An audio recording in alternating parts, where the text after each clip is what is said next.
보도록 하겠습니다. 갈라디아서 10번째 시간인데요. 갈라디아서 4장 8절로 20절까지인데 우리 읽기는 8절로 11절까지 한 목소리로 읽고요. 나머지는 제가 말씀 나누면서 살펴보도록 하겠습니다.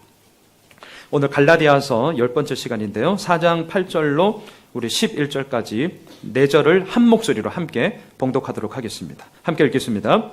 그러나 너희가 그때에는 하나님을 알지 못하여 본질상 하나님이 아닌 자들에게 종노릇하였더니 이제는 너희가 하나님을 알 뿐 아니라 더욱이 하나님이 아신 바 되었거늘 어찌하여 다시 약하고 천박한 초등학문으로 돌아가서 다시 그들에게 종노릇하려 하느냐. 너희가 날과 달과 절기와 해를 삼가 지키니 내가 너희를 위하여 수고한 것이 헛될까 두려워하노라. 아멘. 지난주 우리는 속량과 입양이 하나님의 은혜의 이야기였음을 함께 나누었습니다.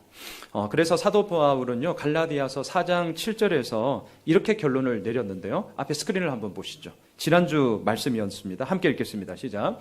그러므로 내가 이후로는 종이 아니요 아들이니 아들이면 하나님으로 말미암아 유업을 받을 자니라. 우리는 더 이상 종이 아닙니다. 더 이상 노예가 아닙니다. 우리는 아들이 되었고 하나님의 딸이 되었죠. 고로 당당함을 가지고 하나님의 자녀로서 살아가라라는 말을 하지 않았습니까? 여러분, 말처럼 이렇게 살아갈 수 있다면 이것만큼 좋은 건 없겠죠. 그리고 염려가 혹 있다 할지라도, 걱정이 혹 있다 할지라도 그 염려와 걱정은 얼마든지 이겨나갈 수 있는 당당함이 있으니까요, 얼마든지 이겨낼 수 있을 것입니다. 그런데 이게 말은 좋은데, 하나님의 아들, 하나님의 딸이 되었으니 당당함을 가지고 나아가라, 이게 말은 좋은데 우리들의 실제 삶 가운데 그것이 실제가 되어지더냐라고 이렇게 물으신다면 이 부분은 또 다른 괴리감으로 말미암아 한편으로는 우리에게 더 큰 어려움을 가지고 올 때도 있더라라는 것을 우리가 경험하게 되는 거죠. 용서받고 수용된 느낌보다는 성공이냐 실패냐 벼랑 끝에 살아갑니다. 하나님의 주권을 신뢰하기보다는 항상 좋은 모습만 보이려고 하죠. 아니면 마음의 깊은 곳에 있는 동기를 살펴보기보다는 내가 항상 옳아야 합니다.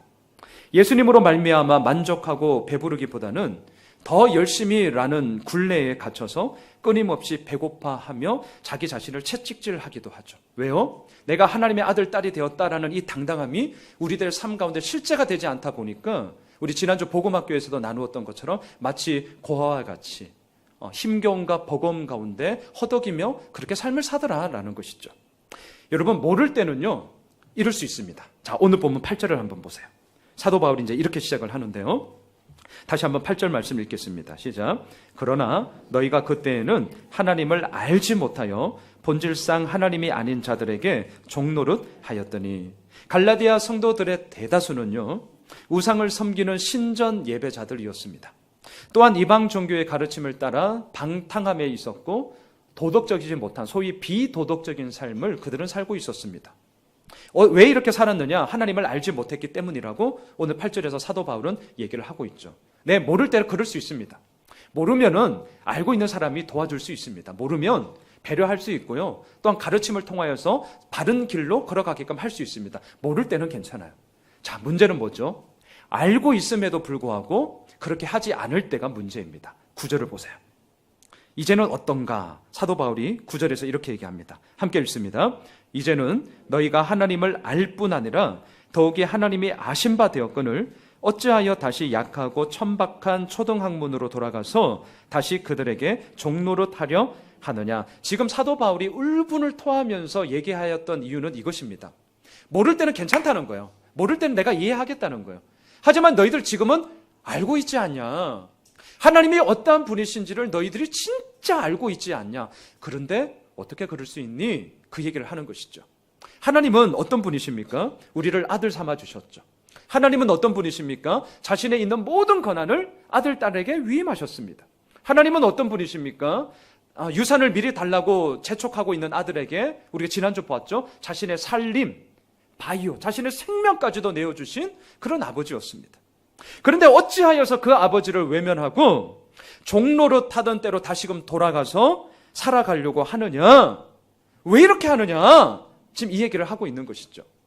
사도 바울이 바라보기에 이 갈라디아 성도들이 아들됨, 딸됨을 벗어나서 자꾸 종노릇하려고 그렇게 다시금 돌아가고자 했던 이유가 거짓 교사들 때문이었습니다. 거짓 교사들. 여러분, 갈라디아 성도들을 교란케 했던 자들은 성경적인 율법주의자들이었습니다. 자, 제가 붙이는 이 수식어를 한번 잘 생각하셔야 됩니다. 성경적인 율법주의자들이었어요. 이 포장지로 인하여서, 이 성경적인이라는 이 포장지로 인하여서 율법주의가 이렇게 감추어져다 보니까 먹으니까 아주 달콤하거든요. 아주 맛있는 사탕이거든요. 이거 꿀꺽 먹은 거예요. 근데 꿀꺽 먹었는데 어떻게 돼요? 여기서 이렇게 체해버린 거죠. 지금 그게 문제였다는 거죠. 이들은요, 이방 출신 성도들에게, 이교도들에게, 이교도였을 때처럼 율법을 외면해도 된다 이렇게 말하지 않았습니다.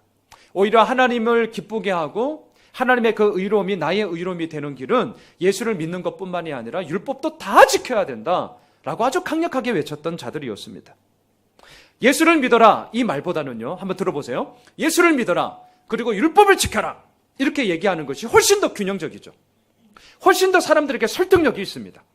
아니, 믿기만 하면 다예요? 우리가 이런 질문을 하는 것처럼 믿어라 그리고 지켜라, 이게 균형적이고 아주 사람들에게 설득력이 있는 말이죠. 그런데 사도 바울은 예수를 믿어라 그리고 율법을 지켜라 이 말이 사람들로 하여금 결국 어떠한 현상을 일으키느냐, 다른 사람 이야기가 아니라 자신이 살아오면서 삶의 경험이 무엇이었는지를 너무나 잘 알고 있었습니다. 한마디로 말하면 헛된 열심으로 다람쥐 쳇바퀴 굴리듯이 사람들을 버겁게 결국 만들게 되더라는 거예요. 앞에 스크린을 한번 보시죠. 사도 바울이 그래서 자신의 경험을 이렇게 얘기했었습니다. 갈라디아서 1장 13절 14절 함께 읽겠습니다. 시작. 내가 이전에 유대교회에 있을 때에 행한 일을 너희가 들었거니와 하나님의 교회를 심히 박해하여 멸하고 내가 내 동족 중 여러 영갑자보다 유대교를 지나치게 믿어 내 조상의 전통에 대하여 더욱 열심히 있었으나. 자, 바울의 열심히 낳은 결과가 무엇입니까? 교회를 세우고 일으키는 게 아니라 교회를 무너뜨리고 박해하고 멸하는 것이었습니다. 사람을 살리는 게 아니라 오히려 사람을 죽이는 것이었습니다. 예수를 믿어라 그리고 율법을 지켜라 이 말이 듣기에는 그럴싸하게 들리고 정말 균형 잡아 보이고 그래서 사람들에게 상당한 설득력이 있었지만 결국 이 말이 사람들의 실제하 가운데, 사람들의 실제 삶 가운데는 어떻게 벌어지더냐, 헛된 열심으로 결국 그 자신을 옥죄이게 만들더라는 거죠. 예수를 믿어라, 이게 시간이 지나면 어떻게 되는 줄 아세요? 이건 믿었다 치고 이건 당연한 거니까, 당연한 거 맞거든요. 근데 당연한 것이 너무나 우리들에게 소홀하게 되는 것 아니겠습니까? 너무나 당연하다 보니까 이건 믿었다 치고, 그리고 남아있는 한 가지, 율법을 지켜라, 이거는 가시적이잖아요. 우리 눈에 측정이 되잖아요. 저 사람이 지켰다 안 지켰다, 지키면 보상, 안 지키면 처벌, 간단합니다. 그러다 보니까 사람들의 이 기준 속에 뭐만 결국 남게 되느냐, 예수를 믿어라 율법을 지켜라 허울은 좋은데 실제적으로 예수를 믿어라 이건 점점 더 사라지고 결국 남는 것은 율법을 지켜라, 지키면 보상, 안 지키면 처벌, 이런 식으로 결국 그 사람의 삶이 황폐해지더라는 것을 사도 바울은 너무나 잘 알고 있었습니다. 그래서 지금 완전히 그냥 반대를 하는 거예요. 율법을 지키고 모든 규례를 행함으로 말미암아 예수를 믿어 구원받은 것이 완성될 수 있다라고 얘기하고 있는 이 성경적인 율법주의자들, 이 유대교주의자들을 향하여서 사도 바울은 완강하게 반대를 하고 있는 것이죠. 이것은 우상숭배를 하는 이교도들의 헛된 종교생활과 다름없이 이 사람들을 얽매이고 갇히게 만드는 헛된 것이었기 때문입니다. 사랑하는 성도 여러분, 이걸 한번 잘 생각해 보십시오. 나의 열심으로 신앙생활을 하는 사람은 신앙을 무시하는 사람만큼이나 헛된 길을 걸어가고 있는 사람입니다. 자, 이 말을 잘 한번 생각해 보세요. 자, 왜냐하면 비록 방법이 다를 뿐이지 그 생각의 뿌리를 들여다보면 결국 뭐가 남느냐면 내가 이 모든 것을 컨트롤할 수 있다, 내가 이 모든 것을 좌지우지할 수 있다라는 생각의 뿌리로 귀결되기 때문에 그렇습니다. 제가 예를 한번 들어볼게요. 이런 거죠. 내가 열심히 신앙생활하고 내가 열심히 교회생활하고 내가 열심히 무엇을 순종하면 나의 구원이 이루어질 수 있어 라고 생각하는 사람이 있다면 어떻게 하겠습니까? 정말 말 그대로 열심히 신앙생활을 할 거예요. 열심히 할 거예요. 반대로 아유, 그런 신앙이 뭐가 필요했어, 그냥 이 땅에서 잘 먹고 잘 살면 그만이지, 너나 잘 믿어라 이놈아, 이러면서 완전히 신앙을 도외시하고 무시해버리고 그냥 그렇게 자기 그냥 내키는 대로 살아가는 사람들이 있다고 해보십시오. 겉으로 드러나는 방법은 달라도 너무 다르죠. 한 사람은 정말 종교적으로 그 열심을 가지고 남들이 볼 때 너무나 신실하고 너무나 정말 착하고 너무나 도덕적이고 윤리적으로 그 삶의 정도를 걸어갈 거예요. 반대로 이 사람은, 신앙을 저버린 사람은 뭐 지멋대로죠. 뭐 말할 것도 없죠. 그냥 내키는 대로, 때로는 본능적으로, 때로는 쾌락을 쫓아 그냥 좋은 대로 살아갈 겁니다. 보이는 양상은 완전히 달라요. 자, 근데 문제는 뭐냐? 갈라디아 성도들이 왜 거짓 교사들의 이 가르침에 쫓아갔냐면 포장지가 너무나도 달콤하게 사탕이 이렇게 발라져 있었기 때문에 그래요. 그 뿌리가 뭐냐면 나의 열심으로 이 모든 것을 이루겠다는 이 종교적인 열심이나 그딴 거 필요 없어, 내 마음대로 살아갈 거야 라는 거나, 모양새만 다르지 그 결과는 내가 한다라는 거예요. 내가 한다. 이게 우리들에게 큰 숙제로 날마다 다가오는 것이죠. 그래서 우리는 어떻습니까? 우리 안에 끊임없이 하나님과 같이 되고자 하는 욕망이 있죠. 그래서 아담과 하와가 선악과를 따먹은 것 아닙니까? 우리에게는 끊임없이 나의 이름을 하나님보다 더 높게, 더 넓게 드리고자 하는, 알리고자 하는 그런 탐욕이 있습니다. 그래서 창세기 11장에 쌓았던 바벨탑을 2018년 오늘도, 그리고 주님 오시는 그날까지 묻 많은 사람들은 여전히 바벨탑을 쌓으면서 자신의 이름을 더 드러내고자 애를 쓰고 있는 것 아닙니까? 더 높은 곳에 올라가고자 하는 우리의 탐욕, 더 넓은 곳에 우리의 이름을 알리고자 하는 욕망은 정말 끝이 없습니다. 그래서 사람들은 어떻게 하는 줄 아세요? 예배합니다. 예배. 뭘 예배하는가? 우리를 더 높은 곳으로 위치하게 만들 수 있는 그 무엇, 나의 이름을 더 넓은 곳에 알리게 하게끔 만드는 그 무엇을 향하여서 우리는 끊임없이 예배합니다. 다시 말하면 우리 자신을 성취하게 해주는 그 무엇을 예배하는 것이죠. 그 예배의 대상이 무엇일까요? 돈이 될 수 있습니다. 그 예배의 대상이 무엇입니까? 성이 될 수도 있습니다. 그 예배의 대상이 무엇입니까? 권력과 명예가 될 수 있겠죠. 더 나아가 그 예배의 대상이 뭐가 되느냐? 자식도 될 수가 있습니다. 그래서 우리의 숙제가 끊임없다는 것이죠. 중요한 것은 우리가 무엇을 예배하든지 간에 결국 참된 것이 아닌 거짓의 그 모든 마음이 쏟아지게 되면 영적인 노예가 됩니다. 노예. 만일 우리가 엄청난 부자가 되는 일에 모든 희망을 둔다면 돈의 통제를 당하게 될 것이고 돈의 노예가 될 것입니다. 돈의 위력 앞에 꼼짝도 못할 것입니다. 돈을 많이 벌지 못하면 크게 위축될 것이고 충분히 벌었음에도 불구하고 만족하지 못해요. 끝이 없는 거죠. 더 많은 돈을 벌기 위해 애쓰게 되는 것입니다. 이처럼 진짜 신이 아닌 거짓 신들을 섬기게 될 때에 우리는 어김없이 그것들의 노예가 됩니다. 아들과 딸이 되는 게 아니라 노예가 돼요. 자, 그래서 오늘 본문 8절과 9절에 보시면 사도 바울이 2번 반복하는 단어가 있습니다. 8절과 9절에 보시면요, 종노릇이라는 단어가 의도적으로 2번 반복되고 있습니다. 율법에 따라서 우리들의 모든 삶이 옥죄이게 되면 그 가운데는 아들됨, 딸됨이 전혀 없습니다. 그 삶의 결과는 뭐냐? 종노릇이라는 거예요. 굴레 가운데, 억압 가운데, 지배 가운데 우리는 허덕일 수밖에 없다는 거죠. 굳이 남는 것이 뭐가 있냐라고 저에게 말씀하신다면, 또한 오늘 본문에서 사도 바울이 얘기한다면 굳이 그래도 남는 게 뭐가 있습니까? 있지 않겠습니까? 라고 물은다면 이걸 얘기하고 있어요.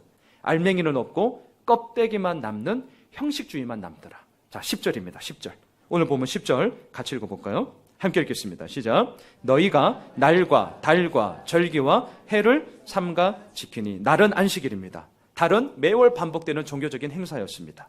절기는 며칠간 지키던 유월절, 오순절, 초막절이란 절기들을 얘기하고요. 마지막 해는 희년, 안식년을 뜻합니다. 자, 날, 달, 절기, 해 중요합니다. 이것을 지키는 것 진짜 중요합니다. 왜요? 그 정신이 살아있을 때 중요합니다. 하지만 그 정신이 온데간데 없이 기념일만 남아있다. 그러면 이제 껍데기가 되는 것이죠. 우리나라에도 여러 국경일이 있지 않습니까? 그 날 한 날 한 날 한 날마다 의미와 정신이 있잖아요.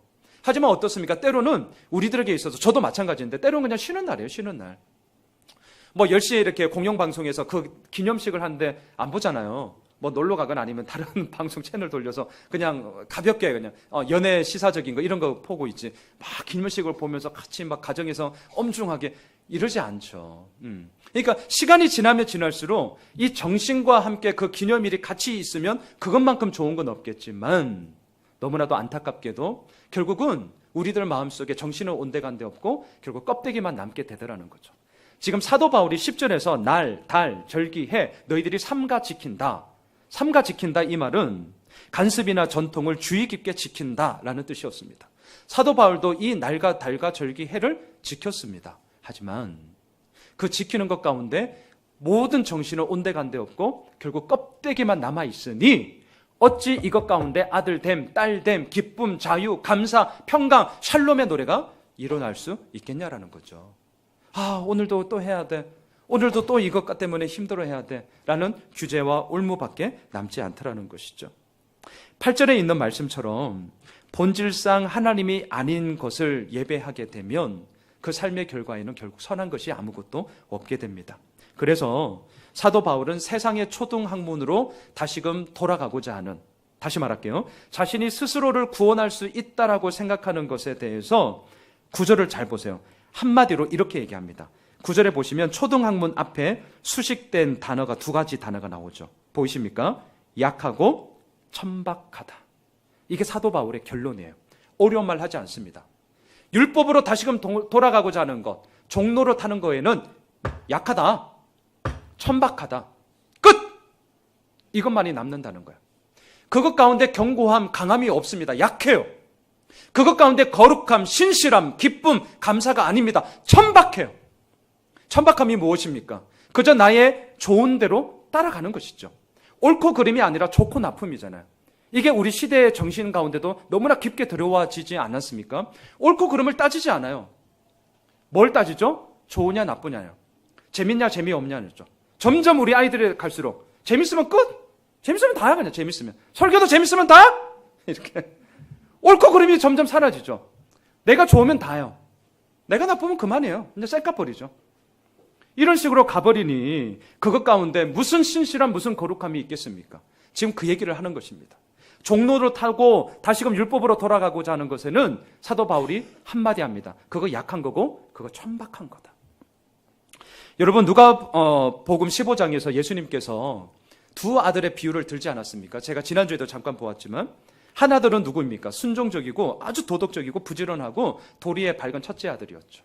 둘째 아들은 어떻습니까? 부도덕합니다. 흥청망청합니다. 자기 쓸대로 그냥 좋고 그냥 자기 좋은 대로 살아가는 아주 그냥 천박한 존재였죠. 두 아들 모두 원했던 것은 아버지가 아니라 아버지가 가지고 있었던 재산이었습니다. 그 재산에 대해서 첫째 아들은 열심과 부지런함으로 그 재산을 상속받기를 원했던 것이고, 둘째 아들은 자기 좋은 대로 그냥 미리 땡겨서 그냥 흥청망청 쓴 것뿐이죠. 이 스토리의 마지막이 어떻습니까? 방탕한 둘째 아들은 다시금 아버지께로 돌아왔죠. 하지만 반듯한 첫째 아들은 어떻게 합니까? 반듯한 첫째 아들, 밖에 서서 분노하며 아버지에 대해서 이를 갈며 어떻게 이럴 수 있냐라고 이를 갈고 있습니다. 자, 이걸 잘 좀 기억하십시오. 우리들에게 시사하는 게 무엇일까요? 종교의 우상과 종노릇이 신앙 없음의 우상과 종노릇보다 때로는 훨씬 더 위험하고 훨씬 더 우리들을 옥죄게 만듭니다. 다시 말할까요? 아예 신앙 없는 사람들은 하나님과의 관계 이루어졌음에 대한 이야기가 아예 없기 때문에 할 말이 없어요. 왜? 자기가 아니까.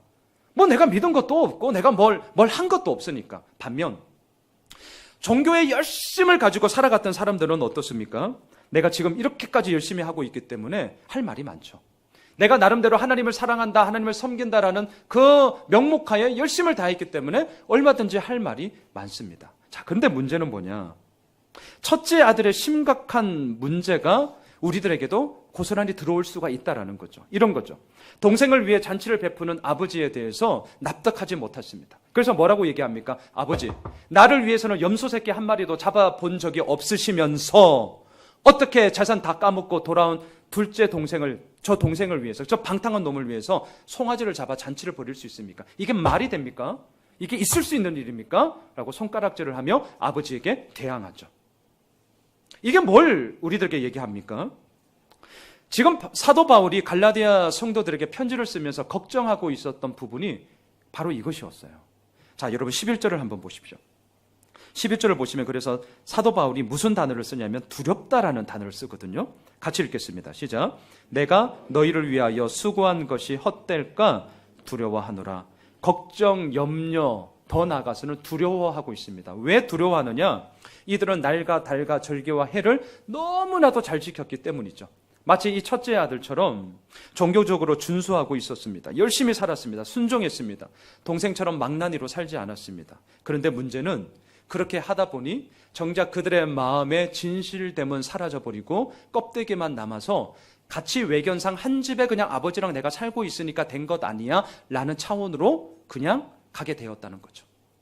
우리가 지난주 나누었던 것처럼 그 아버지와 한 집에 살면 뭐가 있어야 됩니까? 같이 외식도 하고 같이 에버랜드 가서 놀러도 다니고 또 같이 즐겁게 그냥 맛있는 것도 먹고 같이 즐기고 같이 이야기도 나누고 그런 인격적인 교제와 삶의 나눔대 이야기들이 남아 있어야죠. 근데 그게 없다는 거예요. 그러니 모든 재산을 다 탕진하고 돌아온 동생을 향하여서 이 형의 마음이 공격할 수밖에 없고 더 나아가서는 아버지를 질시할 수밖에 없었다는 거죠. 자, 한편 사도 바울은 갈라디아 성도들의 이러한 상황에 대해서 두려워하였습니다. 하지만 두려워하고만 있지 않았습니다. 염려했습니다. 하지만 염려하기만 하지는 않았습니다. 왜냐하면 진짜 갈라디아 성도들을 너무나도 사랑했기 때문입니다. 너무나 특별했어요. 자, 13절, 14절을 보십시오. 그 이유가 이렇게 적혀져 있습니다. 13절, 14절 같이 읽겠습니다. 시작. 내가 처음에 육체의 약함으로 말미암아 너희에게 복음을 전한 것을 너희가 아는 바라. 너희를 시험하는 것이 내 육체에 있으되 이것을 너희가 업신여기지도 아니하며 버리지도 아니하고 오직 나를 하나님의 천사와 같이 또는 그리스도 예수와 같이 영접하였도다. 이것만큼 고맙고 이것만큼 감사한 일이 어디에 있겠습니까? 어찌 이러한 성도들을 잊을 수 있겠습니까? 더욱이 오늘 13절 14절을 보시면 사도 바울이 잘 나갈 때가 아니에요. 유명할 때가 아니에요. 뭔가 사람들로부터 막 인정을 받고 막 예수님이 진짜 슈퍼스타처럼 등장했을 때 무리들이 막 쫓아다녔잖아요. 그런 사도 바울의 모습이 아니었어요. 13절을 보세요. 어때요? 첫 번째 만남의 모습이 어때요? 내가 처음에 육체의 약함으로 말미암아. 사도 바울에게는 육체의 질병이 있었습니다. 어떤 분들은 이 질병이 뭐냐? 시력이 좋지 않은 안과 질환일 것이다. 어떤 분들은 이렇게 발작을 일으키는 간질일 것이다. 또 어떤 분들은 이 본문에 보면 사도 바울이 이곳저곳에서 복음을 전했는데 환영받은 게 아니라 핍박받고 모욕당하고 또 채찍질도 당하고 그랬기 때문에 아마 그 상처로 인한 그런 질병일 것이다. 뭐 이런 식으로 해석을 하는 걸 보았습니다. 정확히 어디가 아팠는지는 모르겠습니다. 하지만 분명한 것은 자, 육체의 약함으로 말미암아 이 말을 한번 생각해 보세요. 사람들로 하여금 매력적이지 않습니다. 육체의 약함으로 말미암아 다른 사람들로 하여금 호의적이지 않습니다. 오히려 부담스럽습니다. 왜? 아프니까. 굳이 이렇게 해야 되나? 반가이 맞이하기보다는 나는 몰라 라고 부인하고 싶은 거리가 되는 것이죠. 어느 누군가를 처음으로 한번 만난다고 생각해 보십시오. 처음의 만남이 육체의 건강함으로 말미암아 이렇게 돼도 그 만남이 될까 말까인데 처음 만남부터 육체의 약함으로 말미암아 육체의 질병으로 말미암아 이렇게 시작한다면 상당히 어렵죠. 사실 쉽지 않습니다. 자, 그런데 갈라디아 성도들은 그러한 육체의 약함을 가지고 있는 사도 바울을 영접했다는 거죠. 사도 바울과 갈라디아 성도들의 첫 만남은 풍족함이 아니었습니다. 사도 바울과 갈라디아 성도들의 첫 만남은 모든 것이 준비된 가운데 만난 것 아니었습니다. 아쉬울 것 하나 없는 진짜 풍족한 가운데 만난 게 아니었습니다. 이들의 첫 만남은 육체의 약함으로 말미암아였어요. 업신여길 수 있고 무시할 수 있고 때로는 저버릴 수 있습니다. 그럼에도 불구하고 오히려 자기를 반가이 맞아주었고 영접해 주었는 그 성도들을 어떻게 잊어버릴 수 있겠습니까? 저는 설교를 준비하면서 이 부분에서 저절로 제 마음속에 좀 한참을 이렇게 머물게 되었습니다. 근데 좀 많이 더우시죠 지금? 임 집사님 저 뒤에 보면 리모컨이 있습니다. 가까이 오셔서 2개 좀 꺼주시면 감사하겠습니다. 설교를 준비하면서 이 부분이 또한 이 부분 속에서 저 자신을 한번 좀 비추어 보게 되었습니다. 그동안 제가 걸어왔던 사역을 돌아보면 진짜 참 욕심스러웠다라는 생각이 먼저 들었어요. 왜 이렇게 내가 욕심스럽게 사역을 했지? 저는 99년 12월에 첫 사역을 시작했거든요. 지금은 상암동에 가시면 월드컵 경기장이 아주 떡하니 아주 멋지게 있죠. 하지만 99년도 때 월드컵 경기장을 짓고 있던 때였어요. 난지도가 있었거든요. 그곳이 난지도가 있었어요. 마포에 있는 작은 개척교회에서 교육전도사로 첫 사역을 시작했습니다. 중고등부도 했고 주일학교도 했고 차량 운전도 했고 성가대 대원으로도 하고 하여튼 뭐 모든 걸 다 했죠. 왜? 교회가 작았으니까. 주말에는 교회에서 자기도 하면서 그렇게 뭐 주일 준비도 하고 그랬습니다. 2년을 제가 그렇게 했는데 와, 진짜 쉽지 않더라고요. 정말 어려웠습니다. 몸도 힘들었지만 제 마음 한켠에는 좀 더 큰 교회에 가서 좀 시스템도 배우고 또 사역에 좀 지경도 넓히고 뭔가 좀 이렇게 규모 있고 좀 체계화된 그런 사역들을 하면 참 좋겠다. 이런 생각이 이제 들었죠. 그래서 그곳을 떠나서 제가 인천에 있는 교회 부평으로 가게 되었습니다. 거기서 6년 있었거든요. 교육전도사부터 목사 안수 때까지 그곳에서 쭉 사역을 했었죠. 사역을 하면서 제 모판이 이제 그곳에서 만들어졌는데 진짜 많은 분들 사랑도 받았고 우리 첫째 세준이는 이제 거기서 낳았거든요. 또 나름 인정도 받았어요. 교회에 뭐 제법 규모가 있었습니다. 교구가 이렇게 4개 교구가 있었는데 제가 29살 목사 안수도 아니에요. 강도사 때 제가 그 교구 중에 하나를 맡았어요. 지금 이렇게 생각해 보면 모르겠어요. 우리 교회가 앞으로 어떻게 갈지는 저는 모르겠습니다. 하지만 그런 은혜를 주신다면 만약에 이제 뭐 이렇게 같이 이제 도울 수 있는 동역자들이 온다면 29살짜리 강도사에게 교구를 맡길까? 저 같으면 택도 없어요. 근데 거꾸로 생각해 보면 와, 어떻게 그때 그 목사님이 나한테 그런 걸 이렇게 맡길 수 있었을까? 진짜 지금도 의아해요. 물론 잘했겠죠. 이런 나이에 여러 가지 많은 경험을 하게 되었습니다. 그런데 문제는 뭐냐? 그게 고마움, 감사함도 얼마 안 가고 결국 더 큰 욕심으로 오더라는 거죠. 그때 무슨 욕심이 났냐? 인천에서 내가 이렇게 있을 수는 없다. 물론 제가 지역을 폄하하는 거 아닙니다. 서울 한번 찍자. 제가 그렇게 얄팍했어요. 그래서 서울 갔죠. 기어코 갔죠. 그래서 목동에 있는 그 교회에서 하여튼 4년간의 사역을 하였습니다. 제가 이 말씀 13절에서 계속 무슨 생각이 드는 두 가지였는데 첫 번째, 이 육체의 약함으로 말미암아 이것보다는 육체의 강함으로 말미암아 이걸 진짜 내가 끊임없이 이걸 추구하면서 살았다라는 생각이 제일 먼저 제 속에 진짜 부끄럽고 참 낯뜨거운 그런 생각으로 들어왔습니다. 보다 크고 보다 높고 보다 넓은 곳에 있으므로 바로 그때 주어지는 사람들의 인정과 칭찬에 내가 정말 목말라 하고 있었구나. 그럼 물으시겠죠. 지금은 그럼 어떠십니까? 묻고 싶죠. 이전보다는 훨씬 나아졌어요. 근데 여전히 숙제 있어요. 여전히 그 숙제. 아마 주님 부르시는 그날까지 이 싸움을 벌일 것 같습니다. 예수 홈미스 교회를 개척한 지 5개월이 되었습니다. 모든 것이 저 역시 갖추어진 조직교회에서 목사로서 사역을 하다가 이제는 어때요? 완전 거꾸로죠. 뭐든지 제가 만들어야만 이제 뭔가 가동이 되어지는 개척교회 목사가 되었습니다. 그러다 보니 이 13절의 말씀이 진짜 그냥 저에게 흘러가지를 않았습니다. 여러분 13절을 다시 한번 보실까요? 우리 같이 한번 읽어보도록 합시다. 13절입니다. 시작. 내가 처음에 육체의 약함으로 말미암아 너희에게 복음을 전한 것을 너희가 아는 바라. 이 말씀을 묵상할 때 두 번째 제 마음속에 딱 들어왔던 한 단어가 있어요. 그것은 뭐라면 고맙다. 고맙다. 오늘 이 자리에 함께 예배드리는 우리 모든 믿음의 분들께 감사함과 고마움을 정말 전하고 싶었습니다. 교회를 개척하고 5개월이 되었습니다. 우리 홈에슬 동네만 봐도 이미 소위 자리를 잡은 교회들이 여럿 있습니다. 번듯한 건물이 있고요. 또한 성도들도 많습니다. 또한 저처럼 이렇게 젊은 목사가 아니라 많은 그런 경험들과 연륜을 통하여서 더 좋은 말씀을 전하시는 목사님들 참 많습니다. 이 동네뿐만입니까? 뭐 차 타고 조금만 나가도 유수한 목사님들 정말 많고 좋은 교회 참 많습니다. 때로는 별 다른 부담감 없이 다닐 수 있고 그냥 많은 사람들 사이에서 묻혀서 조용히 신앙생활 할 수 있는 곳도 진짜 많습니다. 그럼 반면 우리 교회는 어떨까? 완전히 다 반대죠. 상가에 있죠. 이제 태어난 지 5개월밖에 안 됐습니다. 성도들도 그리 많지 않습니다. 예배 공간도 그렇게 넓지 않습니다. 오시면 제가 한눈에 지금 싹 다 보입니다. 그래서 부담스러워 하실까 봐 제가 저 모니터를 보면서 제가 지금 설교를 하고 있습니다. 육체의 약함으로 말미암아 시작하는 교회입니다. 그럼에도 불구하고 업신여기지 않고 저버리지 않고 무시하지 않고 오히려 이 공동체를 함께 세워나가고자 오늘도 함께 예배를 드리고 있다? 그 생각을 하니 저에게는 너무나 감사한 거죠. 그리고 어찌 앞으로의 저의 모든 목회 여정 가운데 이 자리에 함께하고 있는 분들을 어찌 잊을 수 있겠습니까? 사도 바울은 동일한 마음이었죠. 그리고 자신을 따뜻하게 맞이해준 성도들의 마음을 정말 너무나 잘 알고 있었습니다. 그래서 이렇게 얘기합니다. 15절로 한번 가보세요. 15절입니다. 우리 같이 읽어볼까요? 시작. 너희의 복이 지금 어디 있느냐?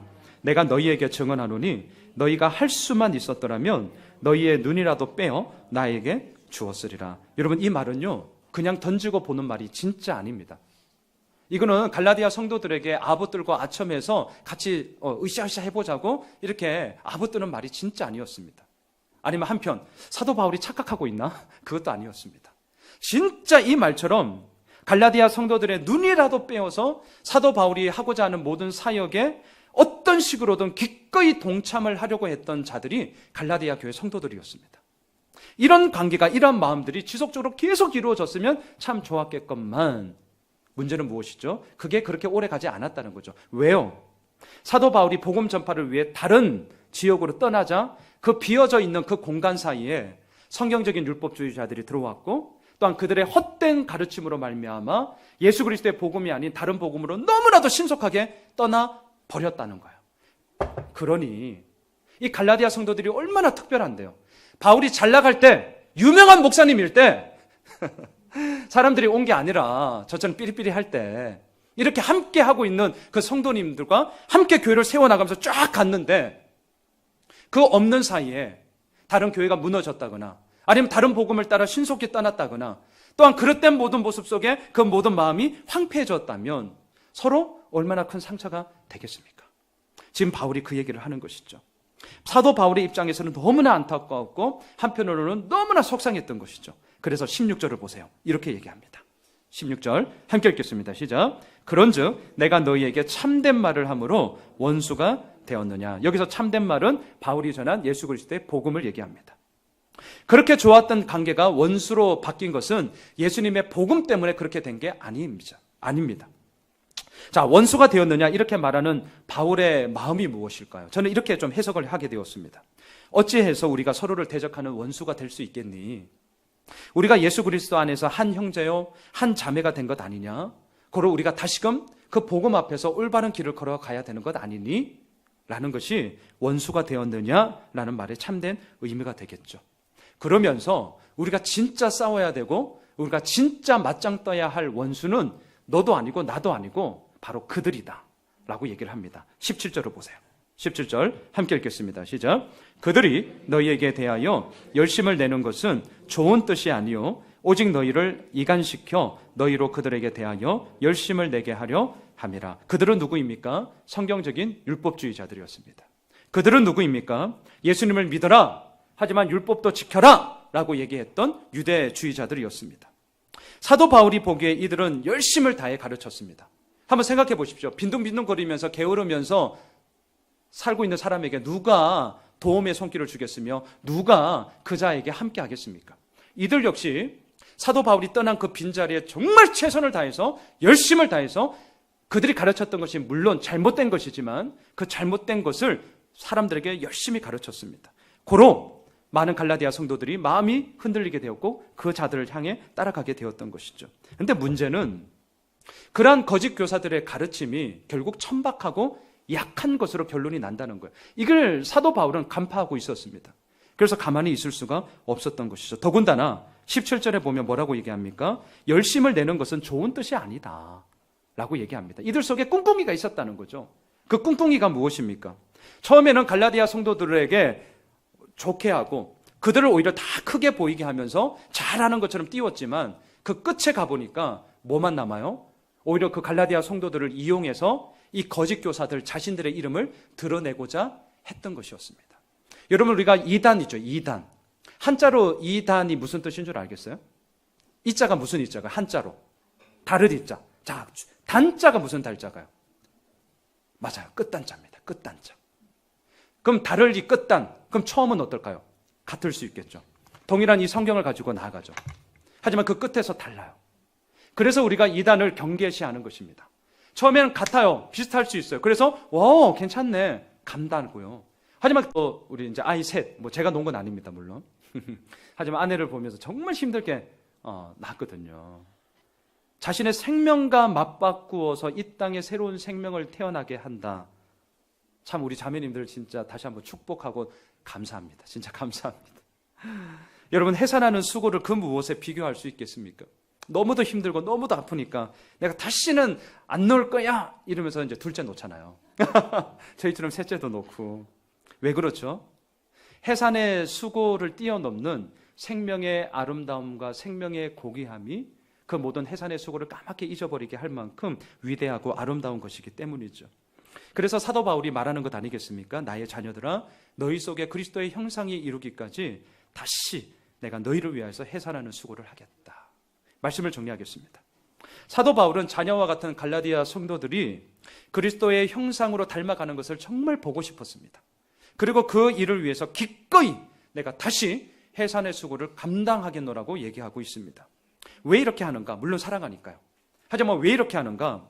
갈라디아 성도들로 하여금 참된 생명의 길, 참된 자유의 길, 참된 하나님과의 진정한 관계 속에서 누리는 기쁨의 길이 무엇인지를 밝히 보여주기 위해서였습니다. 9절을 다시 한번 보십시오. 오늘 제 말씀의 포인트 결론을 이 9절에서 좀 두고 싶은데요.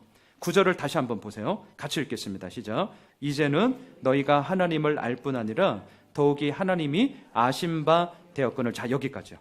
자, 알다 이 말은 단지 지적인 알미 아닙니다. 전인격적인 만남과 교제 가운데서 알게 되어지는 온전한 알미죠. 그래서 히브리어의 야다, 우리가 알고 있는 것처럼 부부가 하나됨을 얘기하는 것 아니겠습니까? 갈라디아 성도들은 분명 하나님을 알았습니다. 여기서 알다라는 단어는 문법적으로 능동형이에요. 근데 뒤에 보세요. 하나님이 아신 바 되었거늘. 이 말은 우리말에도 그것을 표현했지만 수동형이에요. 지금 사도 바울이 알다라는 똑같은 단어를 쓰지만 앞에서는 능동형, 뒤에서는 수동형, 일부러 구분해서 쓰고 있습니다. 이유가 있어요. 이런 것입니다. 하나님이 나를 아신다는 수동적인 근거 위에서 내가 하나님을 아는 것이 가능하다. 이걸 지금 말하기 위함이에요. 제가 좀 더 쉽게 얘기할까요? 내가 하나님을 알기 전에 먼저 하나님이 나를 아셨다는 거죠. 주 예수 내가 알기 전 먼저 나를 사랑했네. 사랑하는 성도 여러분, 우리가 하나님과 바른 관계를 맺을 수 있는 길, 참된 신앙의 기쁨과 자유함 속에 살아갈 수 있는 길은 딱 하나밖에 없습니다. 하나님이 나를 먼저 아신 바 되었다. 주 예수 내가 알기 전 날 먼저 사랑했네.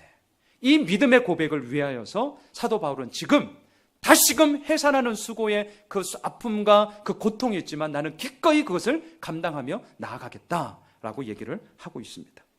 하나님이 나를 모르시면 어떡하지? 불안해할 필요 없습니다. 하나님 앞에서 스스로를 미화하며 좋은 모습만을 보이기 위해 애쓸 필요도 없으십니다. 더 열심히 라는 구호를 외치며 나의 열심, 나의 순종, 나의 애씀을 내세울 필요도 없습니다. 왜냐하면 이유는 간단합니다. 하나님이 먼저 나를 아셨기 때문입니다. 주 예수 내가 알기 전 날 먼저 사랑하셨습니다. 그 믿음의 확신 가운데 거하며 나아갈 때에 종 노릇이 아니라 아들됨, 딸됨의 모습으로서 우리는 당당하게 주님 앞에, 세상 앞에 나아가게 되는 것이죠. 앞에 스크린을 한번 보시죠. 스바냐 3장 17절 말씀인데요. 함께 읽겠습니다. 시작. 너의 하나님 여호와가 너의 가운데 계시니 그는 구원을 베푸실 전능자이시라. 그가 너로 말미암아 기쁨을 이기지 못하시며 너를 잠잠히 사랑하시며 너로 말미암아 즐거이 부르며 기뻐하시리라 하리라. 잊지 마십시오. 우리가 확신을 가지고 나아갈 수 있는 근거는 내가 얼마나 하나님을 사랑하는가, 내가 얼마나 기도 많이 했는가, 내가 얼마나 교회를 열심히 섬겼는가, 내가 뭘 얼마나 했는가, 여기에 있지 않습니다. 우리가 당당하게 확신을 가지고 나아갈 수 있는 근거는 무엇이냐? 하나님이 우리를 어떻게 생각하느냐, 하나님이 우리를 얼마나 사랑하시느냐, 하나님이 우리를 얼마나 기뻐하시느냐, 하나님이 우리를 얼마나 즐거이 부르며 함께 나를 받아주시느냐, 여기에 있습니다. 바라기는 우리를 이미 아신 바 되신 하나님 앞에 오늘도 나아가는 것입니다. 쭈삣거릴 필요도 없고 머뭇거릴 필요도 없습니다. 때로는 밖에 서서 이를 갈면서 어떻게 이럴 수 있냐라고 항변할 수 있을지는 모르겠지만 그 자에게도 오늘도 아버지 되시는 하나님은 두 팔을 벌리며 그래도 와 라고 부르십니다. 나에게 근거를 두지 마십시오. 하나님 앞에 근거를 두십시오. 그리할 때 우리가 갈라디아서 뒷부분에 보겠지만 그 가운데서 이루어 나가시는 우리들의 삶을 통하여 이루어 가시는 하나님의 이야기가 너무나도 아름답게 쓰여지게 될 것입니다. 바로 이번 한 주간 그 믿음의 여정을 함께 누리며 아들됨의 기쁨을 함께 선포하며 나아가는 저희들 모두가 되시길 주님의 이름으로 축원합니다.